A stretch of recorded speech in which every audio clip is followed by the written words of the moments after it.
Hello and welcome to the Football Code Business Podcast. I'm your host Alex Manby, and in this episode I'm talking to Kayleigh Grieve, leading on women's football marketing at UEFA and one of the people responsible for getting eyes and ears on the Women's Euros. Now, we're releasing this podcast just in time for the Euro 2022 kickoff, and while it might sound like a cliche, women's football has never been in a stronger, more prominent and popular position, judging by pretty much any metric you use to measure it. Recent record-breaking in-stadia attendances, massive jumps in year-on-year TV viewership, and a clear overall increase in interest in the women's side of the game from both fans and brands. Against that backdrop, I'll be asking Kayleigh about the importance of the Euros, UEFA's goals for the tournament, who are they marketing to when it comes to selling tickets, how to convert young girls to fans but also amateur players, and how you reach an audience which in itself is too young for social media. Kayleigh, welcome to the show. Thanks, Alex. Thanks for having me. So Kayleigh, as the UEFA Women's Euro 2022 is about to kick off, what are your objectives? What does success look like for UEFA? I mean, we set out a couple of years ago, Nadine Kessler, our head of women's football, set out our overarching strategy for women's football, and in relation to Women's Euro, doubling the reach and value was a kind of overarching objective of what we wanted to do. So a real step change on from where we were back in 2017. So when we look at things like the ticket sales and the ambition for the ticket sales that we have, we're looking to double that from 2017. Similarly with reach on the broadcast, that's where we're sitting just now. We have some probably newer objectives this time round with the advancement of digital media, and as you mentioned before, just with the general growth of the women's game, we've gone beyond just reaching people on social media platforms and reaching out to people to having people come to us for content as well. So trying to grow a bit more of that known audience on our platforms is a big part of this strategy, which is not something we focused at all on 5 years ago, obviously with the gap that we've had. So yeah, doubling the reach, doubling the value. It's our first ever Women's Euro with a dedicated sponsorship platform as well, with new partners. So when we talk about value, that comes also from the sales for both sponsorship and marketing, the broadcast rights, which I would say have more than doubled in that space on the basis that we didn't really have anything dedicated the last time round. So when you say value, that's commercial value to UEFA that we're talking about? Well, we try and think a little bit more about what value we can create, but that then builds that commercial value in a sense. We've sold the rights, but what we're focused on through the tournament now is making sure that the tournament delivers the value for the partners that they've invested in. So it's more about how do we maximise now the exposure, the opportunities for the partners to engage and activate those rights and build on the platform that we've started out. So yes, at the end of the day, there's a commercial reality to that in terms of what we're trying to bring into the tournament. But we'd sold those rights a few years ago now, albeit our last partner in TikTok joined just a couple of weeks ago. But yeah, now we're much more focused on what is it that we're delivering as a platform for these partners that drives value. And you talked about that changing hugely cycle on cycle versus, for example, 5 years ago. How's that been for you personally? How have you positioned it as you've gone out to market and talked to some of these partners? Well, it's an interesting one. So we went out to market from a sponsorship perspective in about 2017, and our first cycle was a 3-year one. So it's a little bit complicated due to the COVID, but this Women's Euro is technically part of that first cycle, albeit the second cycle has kicked off at the start of this current season and will go through to the Euro 25. So slight overlap in how we're delivering the rights. But we went out to market with a combined women's football package, which included this Women's Euro and the Women's Champions League finals for the last 3 years, some youth tournaments, some futsal, and our We Play Strong marketing platform. A number of the partners who joined us at that point in time actually took the second cycle at that moment as well. I think everybody understands this is a longer term game. There's not a huge amount of immediate return from the game, certainly where we were in 2017, that was seen by brands as a longer term partnership that they wanted to invest in and grow with us over time. So we didn't have to go back out to the market for the second cycle for every single slot that we had. A few of the partners are new, that's for sure. And I think we've seen new partners come on board, likes of Heineken and Pepsi and Just Eat Takeaway. These are partners who've been with our men's platforms for a number of years and have seen the value that we've driven with the women's game more recently, and are keen to expand their portfolio and balance that out with the women's side as well. So there's definitely changes. I'd say at the start of the cycle, back in 2017.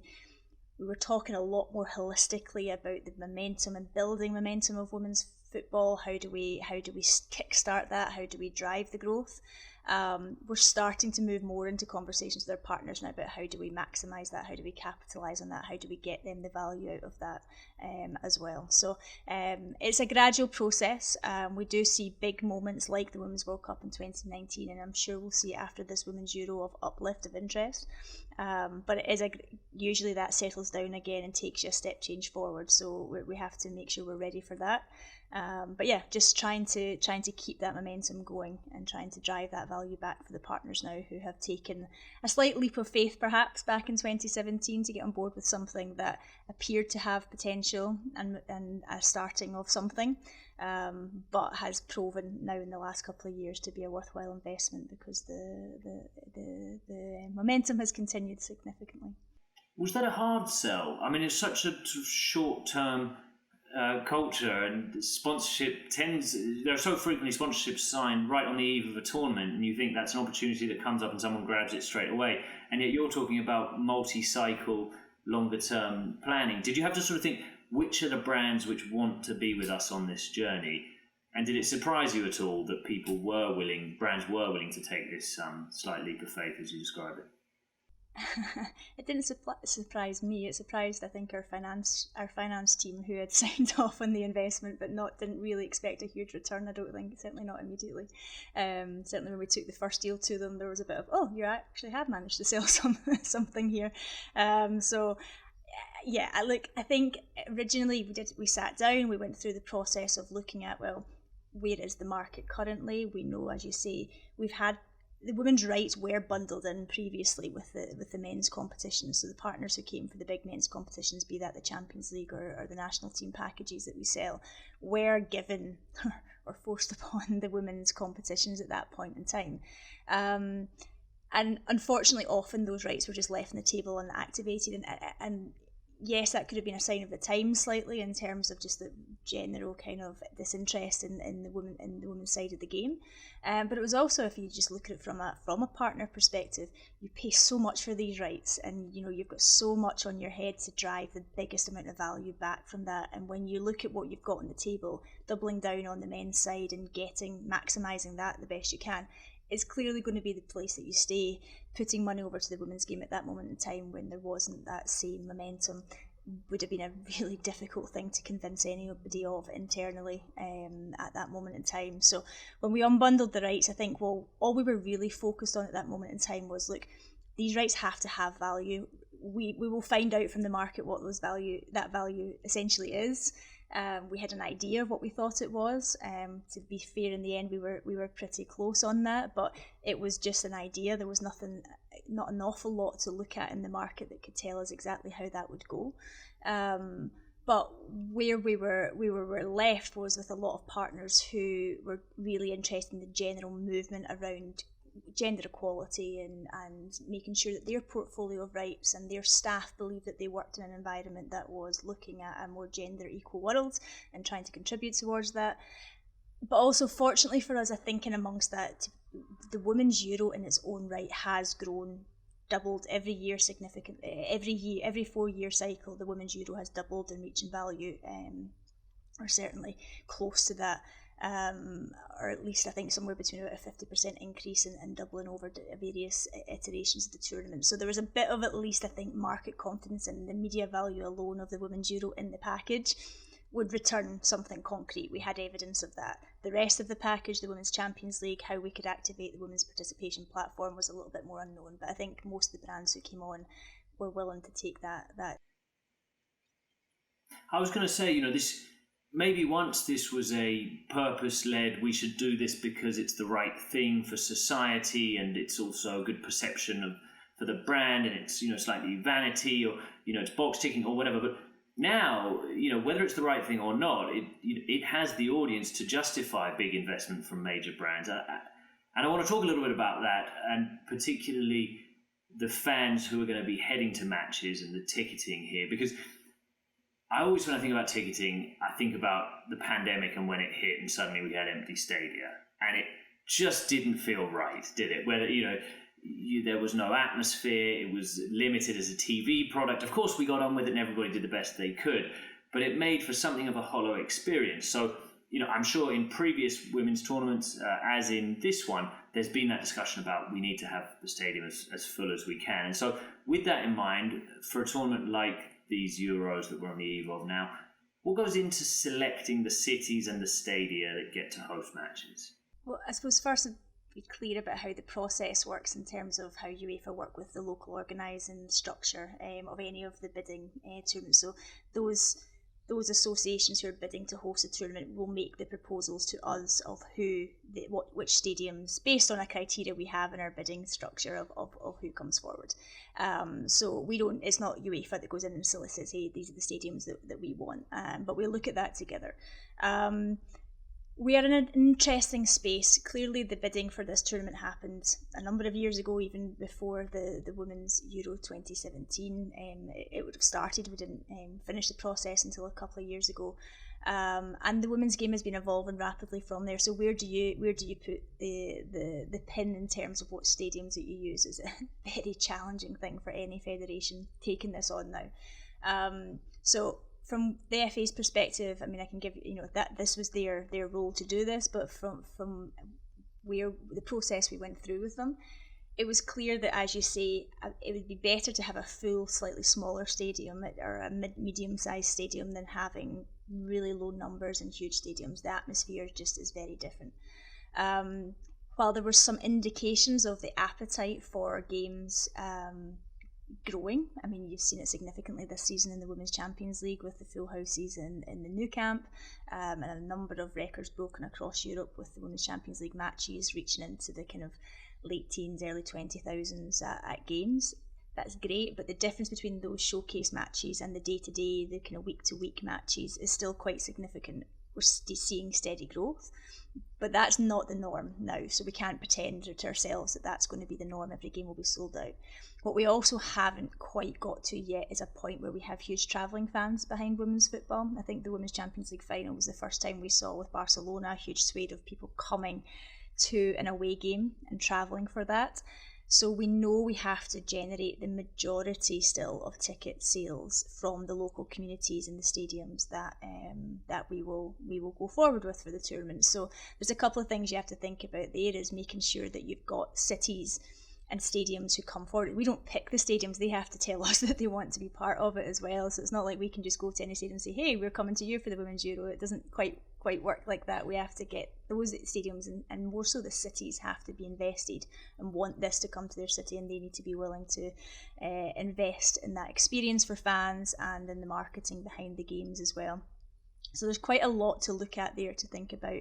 If you've got a game between Portugal and Denmark, or some just some countries that within themselves are not going to they'll bring some fans but not huge amounts, how are you going to therefore fill a potentially 30,000-40,000 seater stadium for a game, particularly in the group stages where there might be a lot riding on it, there might not, and you're asking a local community to take an interest in the story behind that game somehow. So there's a lot of ifs and buts and maybes around how that could pan out and what kind of games you might place where, etc.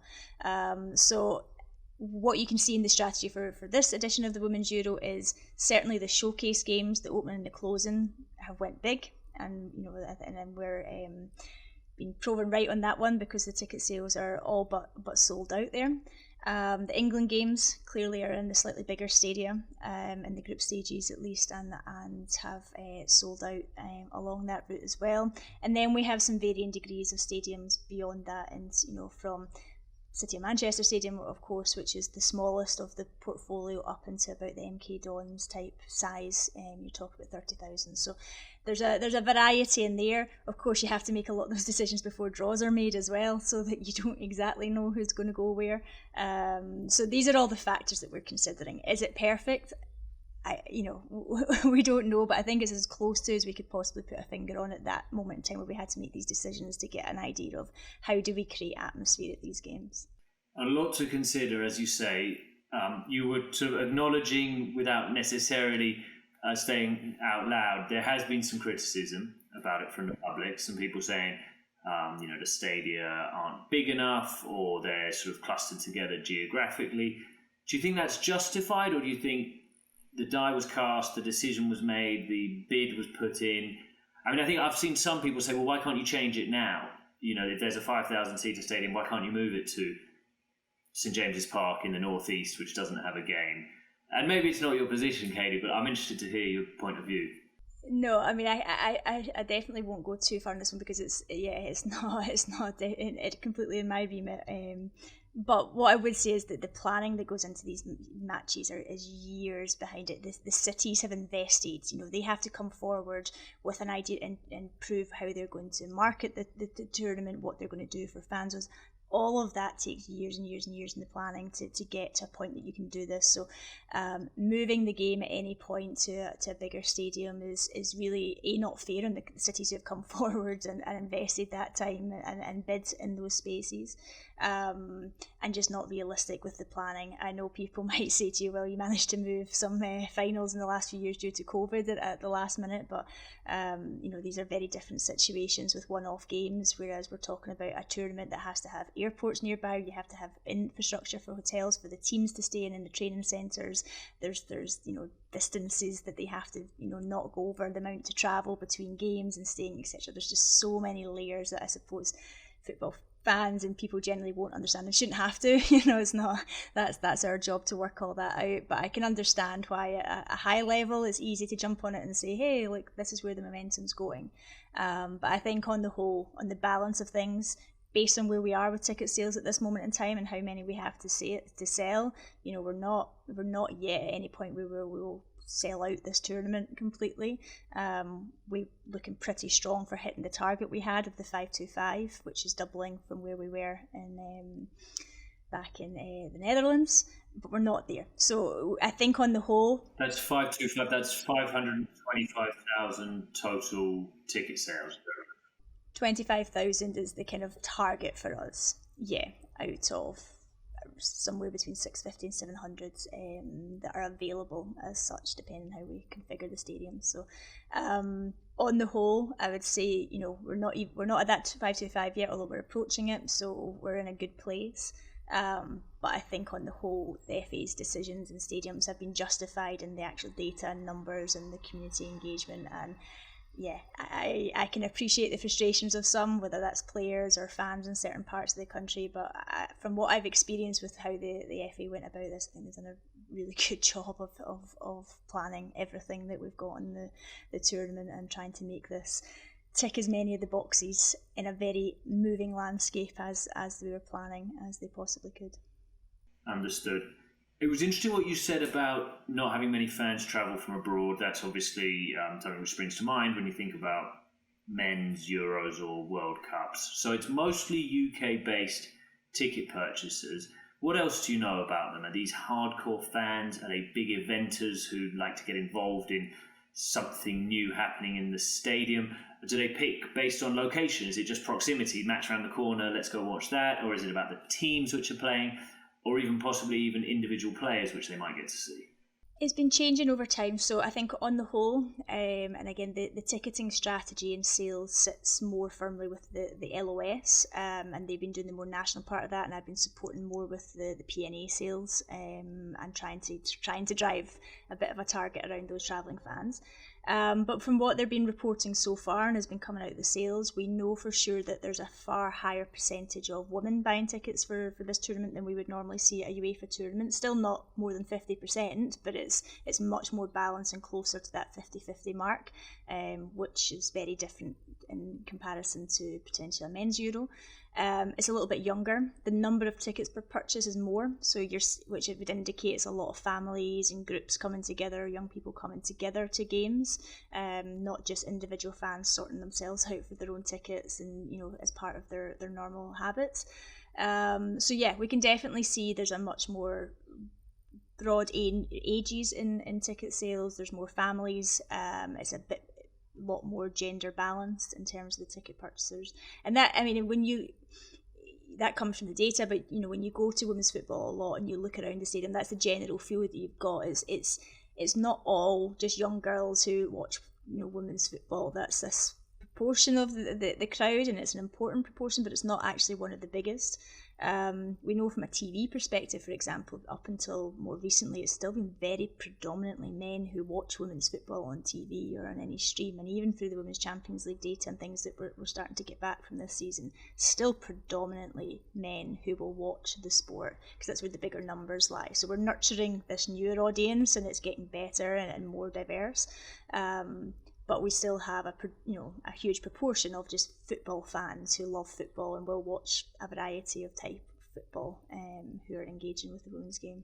Very much, and I don't want to repeat myself from previous podcasts, but very much what I spoke to Nora Hendrickson at Media Monks and Katie Lewis at DAZN about, this more parity between genders in terms of who's watching and who's going to games, but still men over 50% and women under 50% in terms of ticket purchasing and attendance. So interesting to see that bear out also with you. The bit I was sort of trying to go down the track on whether player power moves the needle, because it was interesting. You said you could have Denmark versus Portugal, and they wouldn't bring a huge number of people over from their countries. And I wonder, would Denmark versus Portugal sort of be a big draw in this women's Euros for the local audience? And then I started thinking, well, would it be a huge draw in the men's? And then I started thinking, do you know what? It doesn't matter if people care about Denmark versus Portugal in a men's match. If Cristiano Ronaldo's playing, that stadium's selling out. We talk about player power quite a lot on this podcast. I've talked about it a few times, and the stat I like to pull out is Manchester United consider themselves the world's biggest football club. They have 58 million followers on Instagram. Cristiano Ronaldo's got 450. It's 8 times bigger. I wonder, do you see that, I guess, in general in the women's game as a whole, with any players? And then when it comes to things like buying a ticket for the Euros, are there any players who can convince people, just because she's playing, I've got to be there? I don't know yet. I'm interested to see with this tournament. I think what our main strategy with the Women's Champions League this season has been to focus on the players and to build a campaign around the getting people to know who they are, because most of the data that we've seen up until the last year or two has told us that people can't recall the names of any women's football players on the whole. Or certainly very few people can, without prompting, tell you the name of a female footballer. Certainly out with their own country, maybe 1 or 2 players from their own national team, but beyond that, not so much. I would hesitate to guess that this season, based on how Barcelona have done with the likes of Alexia and how much profile she's been given through brands and the club and the competition and her performances and everything else that's went with that, Ada has had that for a few years, and now coming back to the Euros, which is great to see her there and to bring that with her. We haven't seen that yet to see if that will start to come through. So I think the women's football community who know these players will be the ones who will dot around these games to see them. Yes, are there big swathes of those numbers yet? I would say probably not, but enough to now be making sure that there's a good few thousand fans, as a starting point at every game, and building thereon from there. So is the mainstream or the kind of general men's football fan who might take an interest in watching Women's Euro as it goes along that aware of individual players yet? Certainly the data we've had to date would say no. But the last season, which we've not seen the results of quite yet in terms of either through the data and the research that we do or just the general changing of the moving of the needle, as you put it, will be interesting to see. Will be interesting to see the individual star power if we start to get that. I know certainly from working on the marketing side for a few years that it's been quite a change in how the female athletes put themselves forward now. There was a real period where we found it really hard to get girls and women to stand out on their own. and trying to be a star. There was a reluctance to be individually profiled and individually pushed. There was a very togetherness of the game, and nobody quite wanting to put their head up above the parapet and say, hey, I'm here and willing to stand out. You see the Americans have been probably a lot better at that over the years, at building their own brands and their own profiles. But I've definitely seen that change in the last number of years. A, because a lot of the players have been going professional, getting agents, getting more support on that side, I'm sure, as well.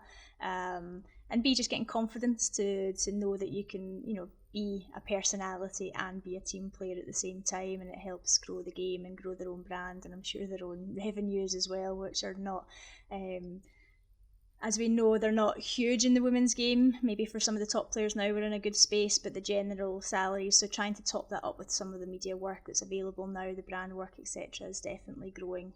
That whole space is growing as we've added more sponsors and clubs have added more sponsors. The need to have ambassadors and use the players in campaigns has grown. So a long-winded way to tell you that I'm interested to see, as you might be, to see how that might impact this, but I wouldn't say it's impacting the ticket sales hugely at this moment in time. Where we might see a little bit of a change now is, and I think the FA have been working a bit with obviously embassies in the UK to try and look at expat communities within the UK for certain teams who might be more aware of their own national team players at this moment in time. And that might be helping drive a little bit of that interest up as well. So yeah, something we're keeping a keen eye on to see how this has been shifting over the last while.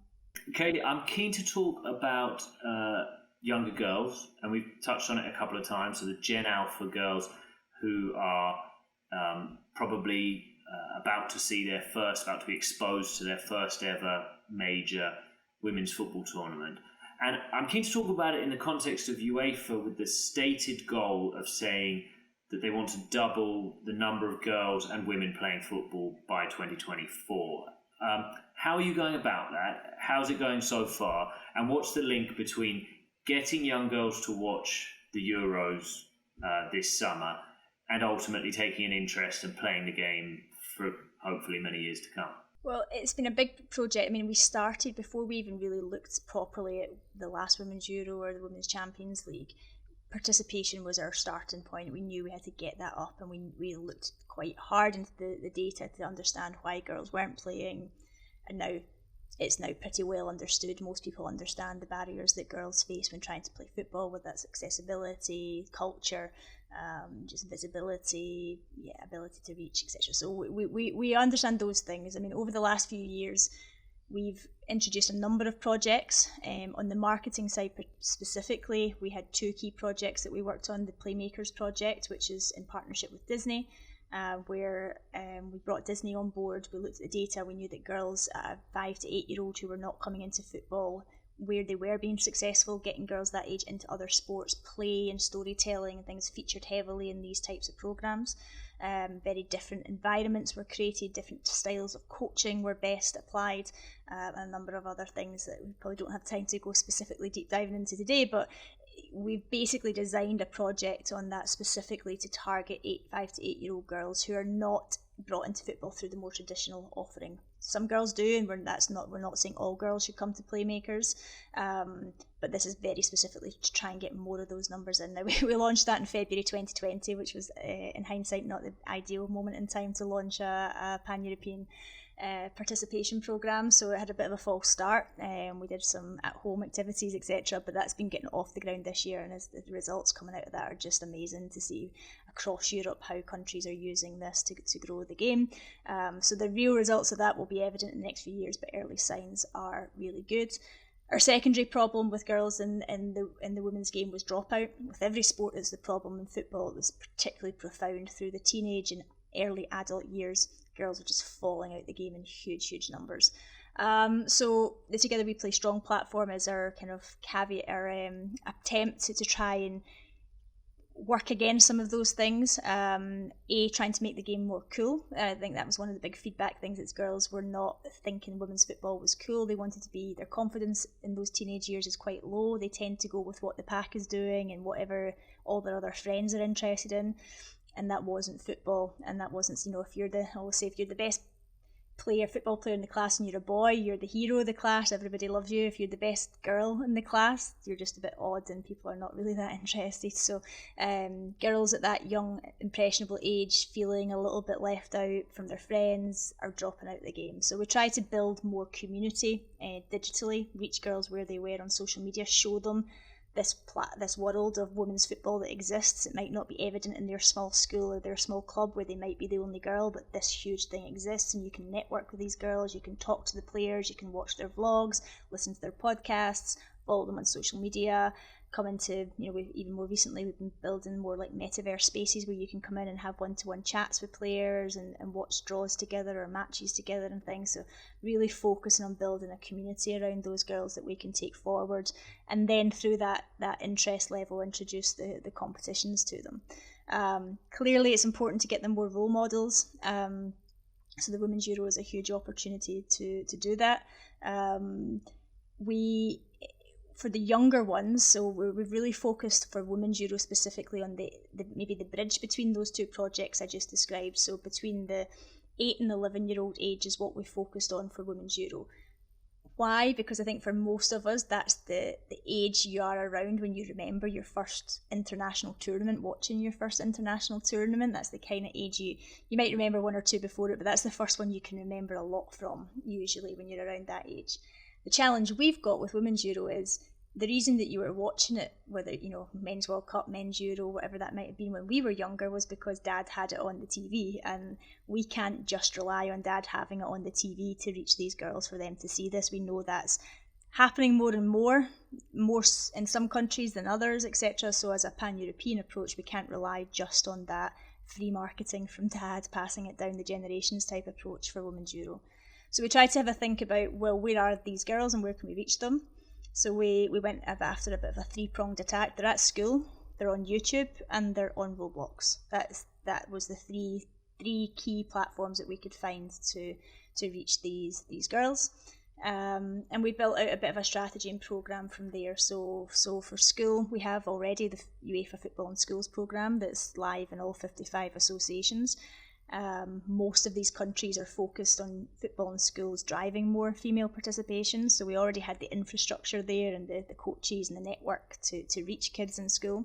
We just had to provide better content and some more inspiring content for them, so we created a website and some skills videos with our mascots and our ambassador players. We had one player from each national association who's participating in the Euro, so including Pernilla Harder and Magda Eriksson and Alexia Patella. So we got all the top players we could from across the countries to join together, create content with us for these kids. We put it on YouTube, we put it on this platform for the school so the kids can all reach it there. And then we also built a platform and a world in Roblox, where I'm sure everybody's seen the recent stats around that platform. It has exploded in the last few years for this particular demographic. 50 million users a day, I think, on the platform, most of them in this age range that we're talking about. So we know they're there. So while it might not be in UEFA's best interest to get kids playing computer games, and that's not really the strategy here, we're not encouraging any kids to go to Roblox. We're only talking to the ones basically who are already there, of which there are loads of them.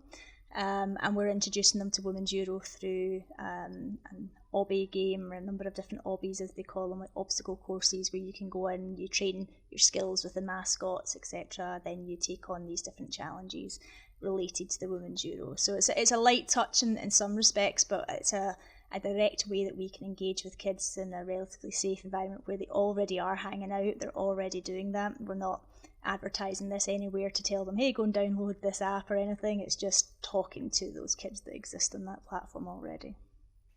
Light touch, but not easy in its implementation, right? I mean, Roblox, you're absolutely right, hugely popular platform, but a new step into a new area for UEFA. Multi-market is never easy. Working with schools is frequently pretty difficult as well. So I think that's quite an achievement, convincing the schools to be involved and stepping into Roblox and finding this path to get girls interested in football. I suppose the one thing I'm not quite yet convinced of is, how do you take that interest in football and convince girls not to leave Roblox alone, but to go and play it. So I think, like I say, that we've not asked the schools to promote Roblox for us in any way or anything like that. We've like I say, we're talking about Roblox in Roblox. That's what we do there, and we introduce the Women's Euro. What we have done is a bit of a link, like I say, is we've put the more skills-based content and the more physical content on YouTube. And the way we've linked those together is to work with a few of those kind of YouTube Roblox influencers the kids will spend time in Roblox, and if they like that platform, they'll spend time searching for Roblox content on YouTube. Then they kind of unsurface with some of their favourite YouTubers some of this Women's Euro content, which then leads them to our skills content and encourages them to get to know the players, etc. Is that a foolproof journey? I don't know. It's the best we can put together just now. But like I say, the schools element is the bit that we already had the infrastructure for. We can reach the kids in schools. We're delivering football to them on the ground in that space. So these are just ways that wherever kids are spending their time, it doesn't mean that one has to jump from one to the other. It just means that every time they're in a space and spending time, they're getting an opportunity and to engage with Women's Euro, with women's football, and hopefully become comfortable with that environment and that type of content, and particularly for girls who might more traditionally, if they see a football game, not think it's for them, it's more where the boys play, etc. So trying to make this more mainstream in all those platforms. So we're not pretending that there's some magical journey that kid A gets trapped here and then we take them here and we take them here. I mean, ethically that's probably not even something we should be trying to achieve if nothing else, but we're just trying to make sure that we let kids engage with what we've got to offer in the spaces they are, and rather than being naive and think, oh, we can make them all come in a nice happy way to this particular platform we have and this is where all our nice football content lies. So just trying to be where they are, make it relatively strong in terms of the touch points we have, still focus as much as possible on the physical playing, but also being realistic with this is where they are. So if we're not going to be present there, somebody else is going to be, and they're going to take their attention and build brand affinity with them. And that's just part of it at that age. It's just getting them comfortable with us, what it's about, that there is a Women's Euro. If nothing else, that's a bit of an achievement compared to where we've been. How about the role of parents? I'm not just talking about Roblox here, I'm talking about the overarching goal of getting more girls playing football. Presumably you need to get the parents on board in this ambition to get their girls to play the beautiful game. How do you go about that? Is it different with mums and dads, or actually in this case is it just about here are the benefits which playing football can bring to your beloved daughter?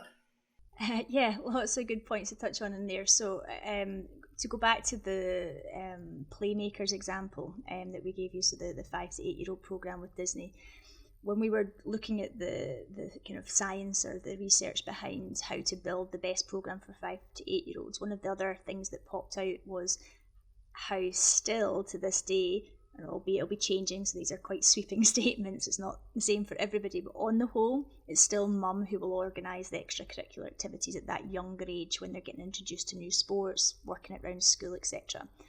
And while mum traditionally, or just because culturally usually in each country boys play football, so she'll not think twice about putting boys into football, because she's not necessarily had a good experience of football when she's been growing up, and maybe she played another sport, maybe she had gymnastic or track or swimming or dance, that's where she'll tend to put her daughter, where she feels more comfortable with the activity that she'll be doing and more familiar essentially with it.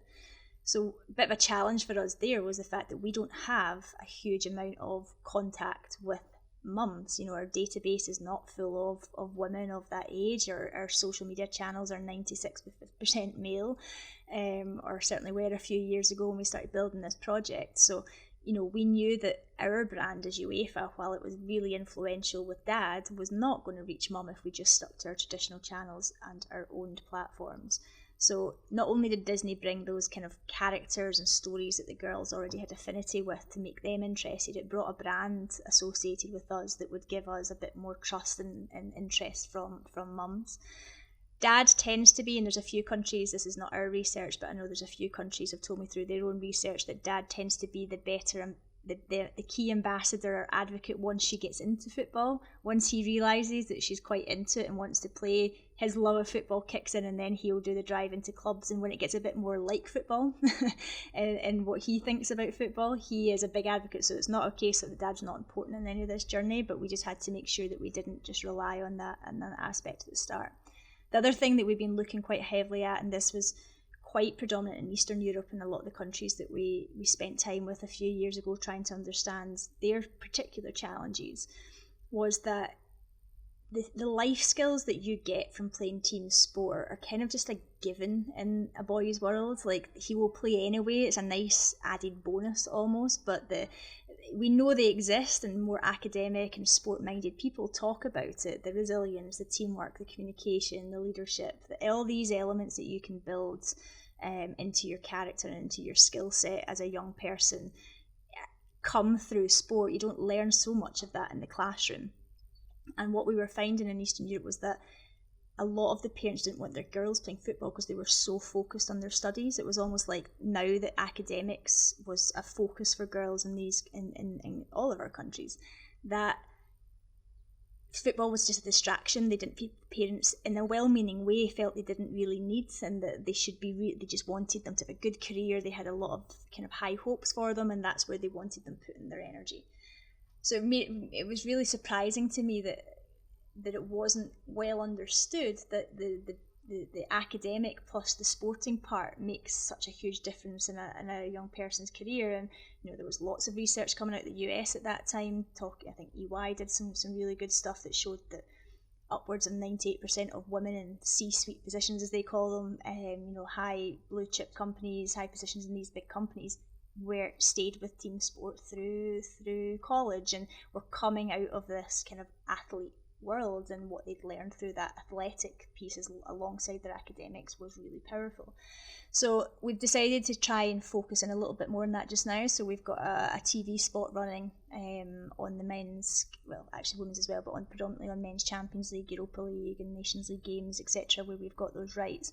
We have a spot running there which essentially shows a young girl in a football strip doing an adult's job, just trying to connect those skills together to parents, just to make them, the ones we're trying to connect with are the ones who want these things for their daughter. They just haven't connected football to being a catalyst to her getting there, and just trying to make that connect for them and get them more comfortable with the idea of football. Of course, the federations have to make the availability and of the infrastructure and the opportunities for these girls, but that's been our big focus this year, is to try and connect that story to people, because for me it's just an interesting one. When you work in sport, it just seems really normal, but actually we don't really market participation. We've never had to. It just happened. So actually thinking properly about how we make this happen with girls has been an interesting process.